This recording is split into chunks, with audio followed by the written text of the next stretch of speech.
Good morning friends, welcome to study with Neelam. I hope आप सभी लोग बहुत अच्छे होंगे। आज है 16 सितंबर और 16 सितंबर के सभी best top current affairs question के साथ plus point two point section के साथ हम आज का लेक्चर शुरू करेंगे। सभी क्वेश्चन इंपॉर्टेंट हैं तो वीडियो में लास्ट तक बने रहिएगा। अगर आप हमारे चैनल पर पहली बार आए तो फटाफट से स्टडी विथ नीलम चैनल को सब्सक्राइब कर लीजिए और वीडियो को लाइक तथा शेयर करना बिल्कुल ना भूलें। ओके, और आप हमें ट्विटर पे फॉलो कर सकते हैं, प्लस फेसबुक और इंस्टा पर फॉलो करने के साथ ही स्टोरी देखना भी बिल्कुल ना भूलें, जिससे यहाँ पर हमारी सभी वीडियो के नोटिफिकेशन के साथ ही करंट में कोई भी इम्पॉर्टेंट इन्फॉर्मेशन है जो आपके एग्जाम पॉइंट ऑफ व्यू से इम्पॉर्टेंट है और आपको पता होना चाहिए तो उसको भी यहाँ आपके लिए प्रोवाइड किया जाता है। पीडीएफ के लिए इस लेक्चर की और इससे पहले के किसी भी लेक्चर्स की आप हमारा official Telegram channel study with Neelam join कर सकते हैं। चलिए तो शुरू करते हैं आज का लेक्चर। हाल ही में वैश्विक व्यापार के लिए फेसबुक प्रमुख के रूप में निम्न में से किन्हें चुना गया है। ठीक है, फेसबुक का जो वैश्विक व्यापार है वर्ल्ड लेवल का, उसके लिए प्रमुख कौन बने हैं? तो उसके प्रमुख बन गए हैं ये अरुण श्रीनिवास। कौन बन गए हैं? अरुण श्रीनिवास इसके लिए फेसबुक द्वारा चुने गए हैं। ओके, तो ये आप याद रखेंगे किसे? अरुण श्रीनिवास को, director of global business group of Facebook India. बढ़ते हैं अगले क्वेश्चन की तरफ। हाल ही में विश्व ओजोन दिवस कब मनाया गया है? तो विश्व ओजोन दिवस मनाया जाता है प्रतिवर्ष 16 सितंबर को। कब मनाया जाता है ओजोन दिवस? 16 सितंबर को मनाया जाता है। ओके, तो ये आप याद रखेंगे। कौन सेलिब्रेट करता है ओजोन दिवस? तो ये मनाया जाता है यूएनओ के द्वारा। कौन मनाया जाता है? यूएनओ के द्वारा मनाया जाता है। और इसकी घोषणा कब हुई थी? तो इसकी घोषणा हुई थी 23 जनवरी 1995 को पहली बार ये मनाया गया था। 23 जनवरी 1995 को। क्यों मनाया जाता है? ओजोन परत के संरक्षण के लिए। जो हमारा समताप मंडल होता है या जो धरातल होता है उसके नीचे, मतलब कितना, धरातल से 10 किलोमीटर से लेकर 50 किलोमीटर की जो सीमा पाई जाती है उसे क्या कहा जाता है? उसे कहा जाता है ओजोन परत। क्या करती है ये ओजोन परत जो परावैंगनी हानिकारक परावैंगनी किरणें आती हैं सूर्य से, उनसे क्या करती है? हमारी पृथ्वी की रक्षा करती है। कौन? ओजोन परत। तो इम्पॉर्टेंट है, याद रखिएगा। और एक और इम्पॉर्टेंट चीज है, यूएनए के डाटा के अनुसार 2019 में 2020 में कोविड-19 की वजह से जो लॉकडाउन लगा था, जो पूरे विश्व स्तर पर लॉकडाउन और जो गतिविधियां हो रही थी, कैसी? जो पर्यावरण प्रदूषण वाली बड़ी बड़ी फैक्ट्रियों का बंद होना और जो परिवहन है उसके बंद होने की वजह से क्या हुआ? ओजोन परत का जो क्षति होती, जो छिद्र होते थे, वो उनमें क्या हुआ? बहुत बड़े लेवल पर बदलाव आया। मतलब वो छिद्र थे जो भर गए थे। ठीक है, तो ये भी एक इम्पॉर्टेंट पॉइंट है, याद रखिएगा। अब हम बात कर लेते हैं इम्पॉर्टेंट डे की। तो 2 सितंबर को क्या मनाया? नारियल दिवस। 5 सितंबर को शिक्षक दिवस और world charity day mother Teresa के बर्थडे पर। पहली बार 7 सितंबर को मनाया गया international day of clean air for blue sky. और इसकी थीम क्या थी? International day of clean air for blue sky. किसने मनाया? यूएनओ ने ही मनाया है पहली बार। 8 सितंबर को मनाया गया अंतर्राष्ट्रीय साक्षरता दिवस और थीम क्या रही? द थीम रही literacy teaching and learning in the covid crisis and beyond. 9 सितंबर को मनाया गया पहली बार हमले से शिक्षा की रक्षा का अंतर्राष्ट्रीय दिवस। ठीक है, जो आतंकवादी ग्रस्त क्षेत्र हैं या हिंसाग्रस्त क्षेत्र है उसमें क्या करना? एजुकेशन को प्रोटेक्ट करना। तो इसका थीम क्या रही 2020 में? Protect education save a generation. Protect education save a generation. 10 सितंबर को मनाया आत्महत्या निषेध दिवस और इसकी थीम क्या थी? Working together prevent suicide. Working together prevent suicide. 11 सितंबर को मनाया गया राष्ट्रीय वन शहीद दिवस। 11 सितंबर राष्ट्रीय वन शहीद दिवस। 12 सितंबर को अंतर्राष्ट्रीय दक्षिण दक्षिण सहयोग संगठन दिवस। कौन मनाता है? यूएनओ। 14 सितंबर को राष्ट्रीय हिंदी दिवस मनाया गया।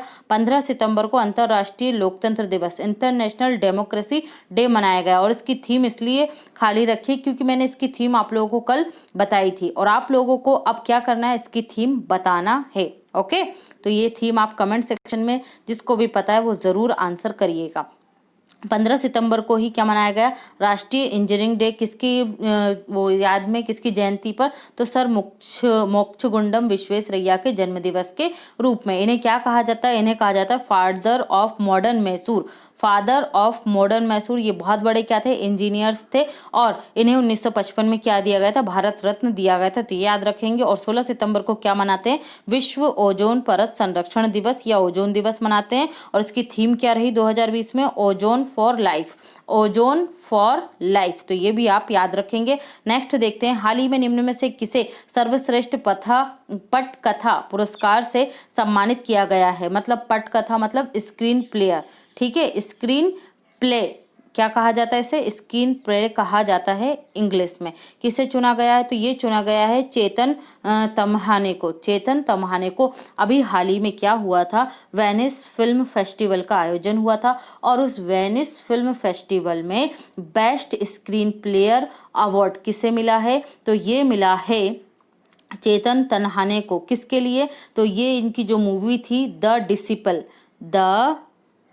डिसिपल के लिए इन्हें यह अवार्ड दिया गया है। तो याद रखेंगे किन्हें, स्क्रीन प्लेयर चेतन तमहाने को। ओके, डेविड एटनबर्ग, इन्हें शांति निशस्त्रीकरण और विकास का 2019 का इंदिरा गांधी शांति पुरस्कार दिया गया है। कला नारायण स्वामी, इन्हें सिंगापुर के राष्ट्रपति अवार्ड से सम्मानित किया गया था। ये तमिलनाडु की और एक नर्स हैं, ठीक है, और बाकी आप लोगों को पता ही है। चलिए, हाल ही में 9 खरब रुपए के बाजार पूंजीकरण को हासिल करने वाली पहली भारतीय कंपनी निम्न में से कौन बन गई है। तो देखिए, टॉप 5 कंपनीज हैं भारत की जो 9 खरब रुपए के बाजार पूंजीकरण को हासिल कर चुकी है। दूसरी कंपनी जिसमें मैं पहली है आपकी कौन सी, रिलायंस इंडस्ट्रीज, और दूसरी है आपकी TCS। और टॉप 5 कंपनीज अगर आप देखेंगे तो ये टॉप 5 कंपनीज मैंने यहाँ पर जानबूझकर आपको याद करने के लिए दी है। पहले कौन है, ये है 5.4 बिलियन अमेरिकी डॉलर के साथ, 15.7 बिलियन अमेरिकी डॉलर के साथ रिलायंस इंडस्ट्रीज पहले नंबर पर है। और TCS, टाटा समूह ग्रुप की TCS कंपनी जो है ये कितने 9.4 बिलियन अमेरिकी डॉलर के साथ दूसरे स्थान पर है। फिर है आपकी HDFC बैंक, इसका कितना है मार्केट कैप, इसका है मार्केट कैप 5.8%। और फिर है आपकी हिंदुस्तान यूनिलीवर लिमिटेड, इसका मार्केट कैप है 5 बिलियन अमेरिकी डॉलर। और इन्फोसिस का है 4.2 बिलियन अमेरिकी डॉलर, कितना मार्केट कैप के अनुसार, ठीक है, बाजार पूंजीकरण हासिल करने वाली। नेक्स्ट देखते हैं, माय लाइफ इन डिज़ाइन नामक पुस्तक किसके द्वारा रिलीज की गई है।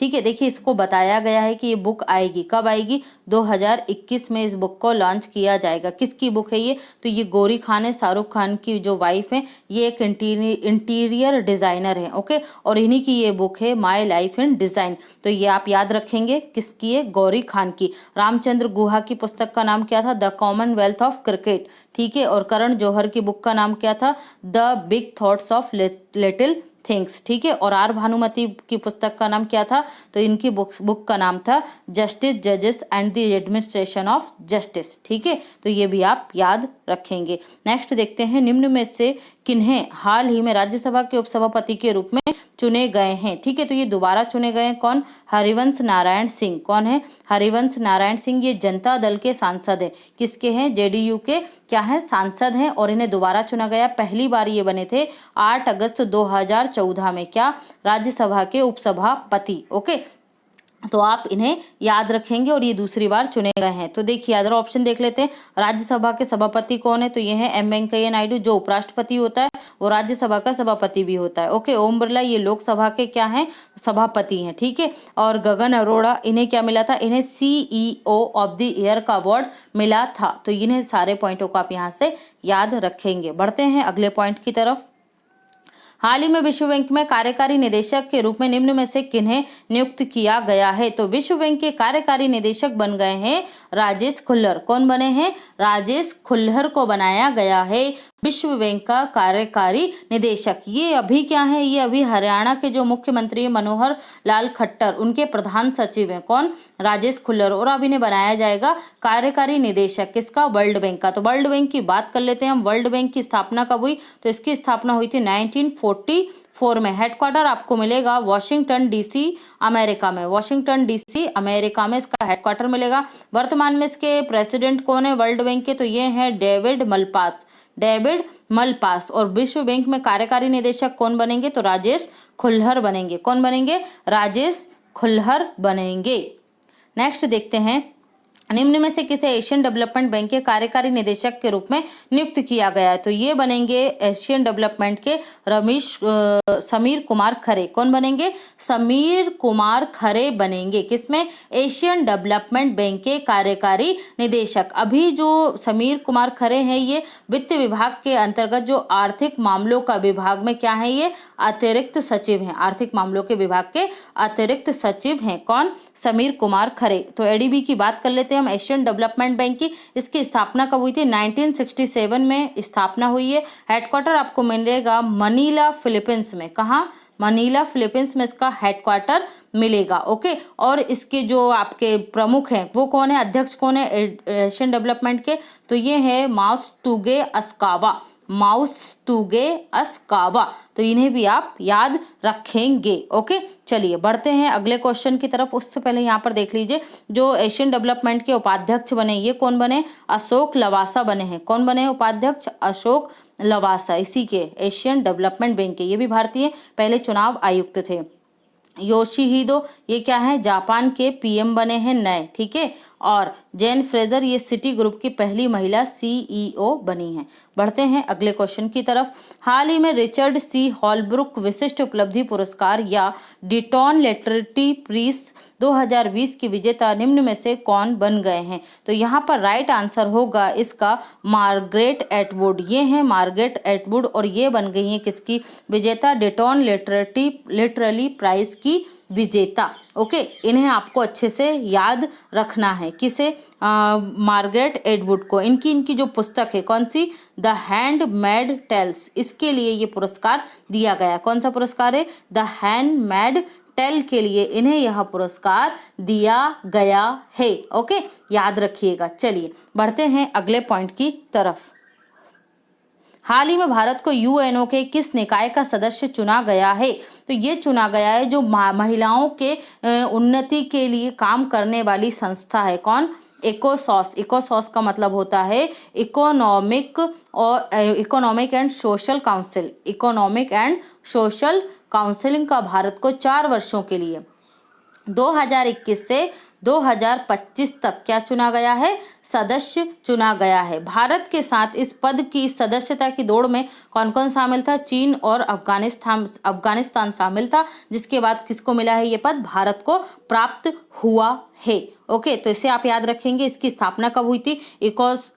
इकोसॉस की, तो इसकी स्थापना हुई थी 1945 में। कब हुई थी? 1945 में। हेडक्वार्टर मिलेगा आपको न्यूयॉर्क अमेरिका में। और इसके वर्तमान में जो अध्यक्ष हैं इकोसॉस के, तो इसके अध्यक्ष हैं मुनीर अकरम। ओके, तो इन्हें भी आप याद रखेंगे। सामाजिक आर्थिक परिषद। नेक्स्ट देखते हैं, हाल ही में अमेजॉन ने एलेक्सा के लिए किस सेलिब्रिटीज की आवाज बनाने के लिए चुना है? तो एलेक्सा की आवाज बनेंगे अमिताभ बच्चन। कौन बनेंगे? अमिताभ बच्चन बनेंगे। और 2020 के अंत तक ये आपको वॉइस प्राप्त हो जाएगी। जैसे चुटकुले हैं, कोई भी कहानी है, कविता है, ठीक है, तो उसके लिए आपको अमिताभ बच्चन की आवाज सुनने को मिलेगी। सोनू सूद, इन्होंने प्रवासी मजदूरों के लिए नौकरी प्रदान करने के लिए एक ऐप डेवलप किया था। ओके, दिया मिर्जा ये यूएनईपी की ब्रांड एम्बेसडर है। कब तक? वर्ष 2022 तक। और आयुष्मान खुराना हाल ही में किसके? यूनिसेफ के क्या बने हैं? ब्रांड एम्बेसडर बने। कौन से? Advocate brand ambassador. ठीक है, एडवोकेट सेलिब्रिटी ब्रांड एम्बेसडर कौन बने? आयुष्मान खुराना। तो ये सारे पॉइंट भी आप यहाँ से याद रखेंगे। निम्न में से टिकटॉक ने किस अमेरिकी कंपनी के साथ साझेदारी की? किसके लिए साझेदारी की? परिचालन के लिए, उसके संचालन के लिए क्या किया गया? साझेदारी की। किसके साथ? ओरेकल के साथ। ठीक है, अमेरिकी कंपनी है क्या? ओरेकल। ये एक मल्टीनेशनल कंप्यूटर टेक्नोलॉजी है। ओरेकल, और उसके साथ किसने समझौता किया है? टिकटॉक ने समझौता किया है।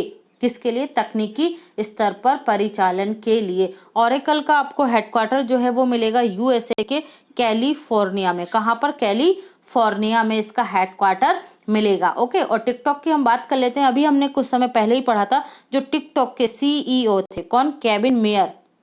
ओके, केविन मेयर ने क्या कर दिया, इस्तीफा दे दिया। टिकटॉक का हेडक्वार्टर आपको मिलेगा बीजिंग चाइना में। कहाँ पर, बीजिंग चाइना में। और इसकी जो पेरेंट कंपनी है वो कौन सी है, बाइडेन। किसकी, टिकटॉक की पेरेंट कंपनी बाइडेन है। ओके, तो ये सारे पॉइंट भी आप यहाँ से याद रखेंगे। नेक्स्ट है, हाल ही में एशियन डेवलपमेंट बैंक और भारत के बीच Delhi Meerut regional rapid transit system corridor के लिए कितने मिलियन डॉलर अमेरिकी डॉलर का समझौता हुआ है। ठीक है, अमेरिकी डॉलर का समझौता हुआ है ऋण का। तो ये ऋण दिया जाएगा कितना, 500 मिलियन डॉलर। कितना, 500 मिलियन डॉलर। देखिए, जो दिल्ली की कौन सी सिटी है, कौन सा शहर है, दिल्ली का जो शहर है सराय काले से लेकर मेरठ के मोदीपुर को जोड़ेगा। ये कौन सा कॉरिडोर है, दिल्ली मेरठ कॉरिडोर। ओके, अभी इसमें जो टाइम लगता था इन दोनों शहरों के बीच में, दिल्ली से मेरठ के बीच में, इन दोनों स्थानों के बीच में जो दूरी थी वो 2 से लेके 5 घंटे तक होती थी। अब इस दूरी को जब ये कॉरिडोर बन जाएगा उसके बाद मात्र 1 घंटे में पहुंचा जा सकेगा। ओके, और अपन अभी पीछे ही डिस्कस कर चुके हैं एशियन डेवलपमेंट बैंक के बारे में। तो बढ़ते हैं आगे। दिल्ली एवं जिला क्रिकेट संघ ने अपना नया लोकपाल निम्न में से किन्हें नियुक्त किया है। तो इसके नए लोकपाल बने हैं बदर दुरेज अहमद बने हैं इसके नए क्या, लोकपाल। ओके, सौरभ गांगुली कौन है, ये बीसीसीआई के 39वें क्रम के अध्यक्ष हैं और टोक्यो ओलंपिक में इन्हें भारत की तरफ से गुडविल एम्बेसडर बनाया गया है। ठीक है, आयुष्मान खुराना को देख चुके हैं और सुरेश रैना ये जो आपका ब्रांड एम्बेसडर बने हैं, किसके, ये ब्रांड एम्बेसडर बने हैं आपके ऑनलाइन जो स्पोर्ट्स अड्डा एक साइट है उसके। ठीक है, तो ये भी आप याद रखेंगे स्पोर्ट्स अड्डा के। अब हम पॉइंट टू पॉइंट सेक्शन देख लेते हैं। तो पॉइंट टू पॉइंट सेक्शन में मार्garet एटवुड को, ये बहुत ज़्यादा इंपॉर्टेंट पॉइंट है जो हम डिस्कस कर रहे हैं, इन्हें बिल्कुल आप टिप पर याद रखिएगा। ओके, मार्garet एटवुड को 2019 के बुकर प्राइज इनकी पुस्तक कौन सी थी, द टेस्टामेंट के लिए दिया गया था। 2019 में ही बर्नार्डिन एवारिस्टो को उनकी पुस्तक गर्ल वुमेन एंड अदर्स के लिए बुकर प्राइज सम्मानित किया गया था। पिछले साल 2 लोगों को क्या दिया गया था, बुकर प्राइज दिया गया था। पहला दिया गया था मार्garet एटवुड को, किसके लिए, द टेस्टामेंट के लिए, और बर्नार्डिन एवारिस्टो को मिला था गर्ल वुमेन एंड अदर्स के लिए। तो 2020 का जो बुकर प्राइज है ये नीदरलैंड की लेखक कौन है, मारिके लुकास रिजनावेल्ड को उनकी पुस्तक द डिस्कम्फर्ट ऑफ इवनिंग के लिए दिया गया है। ओके, तो बहुत ज्यादा इंपॉर्टेंट है, तीनों क्वेश्चन याद रखिएगा। नेक्स्ट देखते हैं, थियरी डेलापोर्ट विप्रो के सीईओ और एमडी बने हैं। ठीक है, तो इन्हें भी आप याद रखेंगे। मार्कोस ट्राइजो न्यू डेवलपमेंट बैंक के अध्यक्ष बने। किसके अध्यक्ष बने, न्यू डेवलपमेंट बैंक के। अब तो ये सारे पॉइंट आपको रट चुके होंगे, है ना। नवतेज बल माइक्रोसॉफ्ट इंडिया के सीईओ बने हैं। कार्मेन रेनहार्ट ये वर्ल्ड बैंक की चीफ इकोनॉमिस्ट बनी है। कौन, Carmen Reinhart. Ashok Lavasa Asian development bank में उपाध्यक्ष नियुक्त किए गए हैं। राजेश कुमार ये नए चुनाव आयुक्त बने। क्यों, क्योंकि देखिए अशोक लवासा पहले क्या थे, हमारे चुनाव आयुक्त थे। अब इन्हें चुनाव आयुक्त पद के बाद ये क्या बन गए, एशियन डेवलपमेंट बैंक में उपाध्यक्ष बन गए। तो इन्होंने यहाँ इस्तीफा दिया, तो नए चुनाव आयुक्त कौन बने, राजेश कुमार बने। और मुख्य चुनाव आयुक्त कौन है अभी, तो सुनील अरोड़ा है। कौन है, सुनील अरोड़ा। तो याद रखिएगा। गुरु केलू चरण महापात्रा पुरस्कार 2020 से किसे सम्मानित किया गया है, तो राजगोपाल मिश्रा को। किसने सम्मानित किया, ओडिशा सरकार ने सम्मानित किया गया। इंपॉर्टेंट है, याद रखिएगा। सुधा मूर्ति इन्फोसिस फाउंडेशन की चेयरमैन है और इन्हें ग्राम बंधु पुरस्कार 2020 से सम्मानित किया गया था। Gagan Arora CEO of the year चुने गए हैं। ठीक है, the Commonwealth of cricket Ramachandra Guha की पुस्तक है। The big thought of little thing किसकी, लिटिल लव किसकी पुस्तक है, तो ये करण जौहर की। इनके जुड़वा बच्चों के ऊपर इन्होंने ये पुस्तक लिखी थी। जुडिशरी जजेस एंड एडमिनिस्ट्रेशन ऑफ जस्टिस किसकी पुस्तक है, पूर्व न्यायाधीश हैं आर भानुमति, उन्हीं की ये पुस्तक है। टीसीएस कंपनी की स्थापना कब हुई थी, 1968 में। सीईओ कौन है वर्तमान में, तो राजेश गोपीनाथन है। कौन है, Rajesh Gopinathan. Anil Jain all India tennis association के अध्यक्ष बने हैं। उत्पल कुमार लोकसभा के सचिव बने हैं। अतनु Kumar Das bank of India के एमडी सीईओ तो हैं ही, साथ ही इनको जनरल कॉर्पोरेशन ऑफ इंडिया का डायरेक्टर जनरल भी बनाया गया है। दोनों ही पद इंपॉर्टेंट है, दोनों याद रखिएगा। वेद प्रकाश दुदेजा को infra business leader of the year 2020 का पुरस्कार से सम्मानित किया गया है। IDFC फर्स्ट बैंक के पहले ब्रांड एम्बेसडर कौन बने हैं? तो अमिताभ बच्चन ही बनाए गए हैं। उत्तर प्रदेश सरकार ने स्पेशल फोर्स को बिना वारंट और तलाशी के और गिरफ्तारी का बिना वारंट और तलाशी और गिरफ्तारी का आदेश दिया। मतलब कोई वारंट की जरूरत नहीं पड़ेगी। स्पेशल फोर्स को क्या कर सकेंगे? वो तलाशी भी ले सकेंगे संदेह के आधार पर और गिरफ्तारी भी किया जा सकेगा। कौन से एक्ट के तहत? उत्तर प्रदेश विशेष सुरक्षा बल अधिनियम 2020 के तहत। ओके, 14 सितंबर 2020 से 1 अक्टूबर 2020 तक संसद के मानसून सत्र का प्रारंभ हुआ। याद रखिएगा कौन सा सत्र चल रहा है?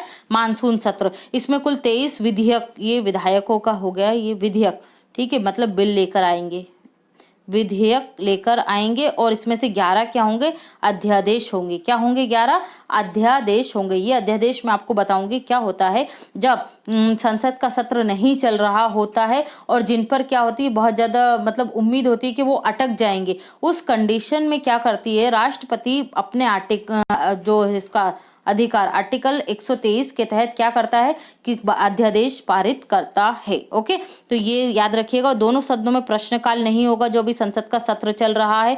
प्राइवेट मेंबर जो बिजनेस बिल लाते थे उसकी अनुमति नहीं दी गई है। मतलब कोई भी प्राइवेट मेंबर अपनी तरफ से किसी भी टॉपिक पर जो उसको जरूरी लगता है वो एक प्रस्ताव या बिल लेकर आ सकता था, तो वो भी इस सत्र में नहीं लाया जा सकेगा। शून्यकाल की जो अवधि थी उसे घटाकर मात्र 30 मिनट कर दिया गया है राज्यसभा और लोकसभा दोनों ही सदनों में। और इस जो प्रक्रिया की गई है इसकी विपक्ष द्वारा आलोचना की जा रही है कि भाई जब हम प्रश्नकाल में प्रश्न का समय ही इतना कम रखा गया और इतने सदस्य हैं तो ये तो कंप्लीट हो ही नहीं पाएगा। ओके, तो ये भी आप याद रखिएगा। भारतीय विज्ञान मानक परिषद, इसका हेडक्वार्टर कहाँ मिलेगा आपको? मुंबई, महाराष्ट्र में। के नए अध्यक्ष कौन बन गए? सुभाष कामत। कौन बने? सुभाष कामत बने हैं। US सिंगल ओपन, ये यहाँ से क्वेश्चन बनेगा ही बनेगा। कल का करंट अफेयर्स लेट आया था लेकिन मैंने उसमें डिटेल में बताया है, आपको याद कर लीजिएगा अच्छे से, ठीक है। जितने भी चारों ग्रैंड स्लैम हैं उनकी जो बेसिक इंफॉर्मेशन है वो सब दी गई है और वहां से आप लोग देख लीजिएगा। आप कोई भी एग्जाम देंगे एक क्वेश्चन बनेगा, उसे बिल्कुल ना मिस करें। ओके, US ओपन सिंगल महिला का खिताब किसने जीता? जापान की नाओमी ओसाका ने। US ओपन पुरुष सिंगल का खिताब जीता डोमिनियम थियम ने, ये ऑस्ट्रेलिया से, और हराया किसे? अलेक्जेंडर जेब्रेव को, ठीक है। तो इन्हें भी याद रखें, ये जर्मनी के हैं। कहाँ के हैं? जर्मनी के। Lewis Hamilton formula 1 Tuscan grand prix के विजेता बने हैं। पूर्व मंत्री, ये भी पूरा कल डिटेल में बताया तो अच्छे से देख लीजिएगा कल वाला वीडियो। पूर्व मंत्री और आदिवासी नेता जनेश राम राठिया की कांग्रेस के थे। इनका हाल ही में क्या हो गया? निधन हो गया। कब? 13 सितंबर 2020 को। तो ये था हमारा पॉइंट टू पॉइंट सेक्शन। आज का आपका कौन सा क्वेश्चन है? हाल ही में निम्न में से किसे जापान के नए प्रधानमंत्री के रूप में चुना गया है?